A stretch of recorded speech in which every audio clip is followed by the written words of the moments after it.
Good Monday morning. I'm Ron Moore, and this is your morning cup of motivation.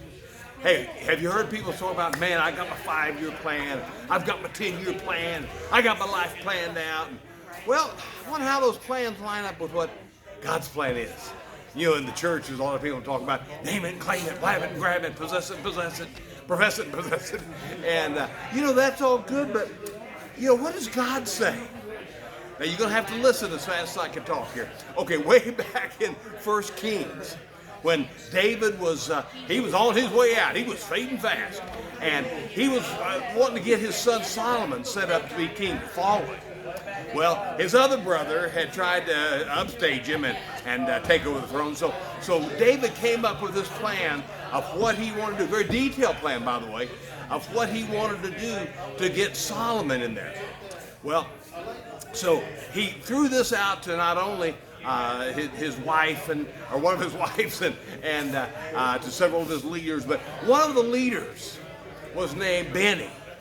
Now, they called him Ben-Hoida or something like that, but I'll call him Benny. It's a lot easier to say.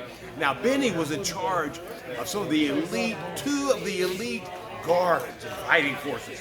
Well, anyway, when he laid this plan out before Benny, in 1 Kings 1, verse 36, Benny said this, now get this, he says, amen, so be it, may God say what you say.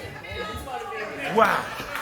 I heard that the other day, and I'm going, may God say what you say.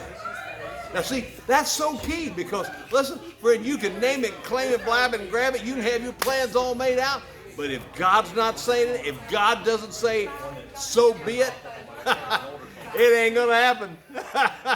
You can be Mr. Positive, Mr. Optimist, but if God doesn't say it, hey, you just spin your wheels, son, let me tell you. So the thing is, see, what does God say? Now, listen, what God says, you can find right here in the book. That's what God says about it. And you can, see, if it doesn't line up with the Word, see, it's almost like you say it, God says it. God says it, you say it. Because, see, if it contradicts what's said in the book, guess what? It's not as well. You may make it happen, but you're going to make a disaster happen. So it's so important. Let me just urge you. Let me encourage you on this Monday to say what God says. And God will say what you say. You see, in other words, listen, I know that some people think, well, if you want to find out God's will, just find out what you want to do. And boy, that's probably not going to be it. I heard a youth pastor say that one time.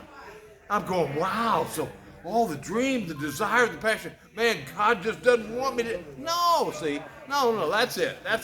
No, see, God has given you certain desires and dreams, certain callings on your life. But see, His will is for you to absolutely line up with what that calling is. Line up with what He says in your life. And so when you do that, then if God says what you say, watch out. Hell, listen, you are just going to be a miracle waiting to happen. And that's what you want. That's what you need for God to absolutely put His seal of approval on what you have to say about your life and your plans. Because remember, ultimately, we can plan it, but what does Proverbs 16:1 say? Hey, it's up to the Lord. The answer comes from the Lord. So today, hey, what's your plans? Does it line up with the Word? Line up, is God saying what you say? I hope it is. Hey, have a great day, and I'll talk to you again on Wednesday. Bye-bye now.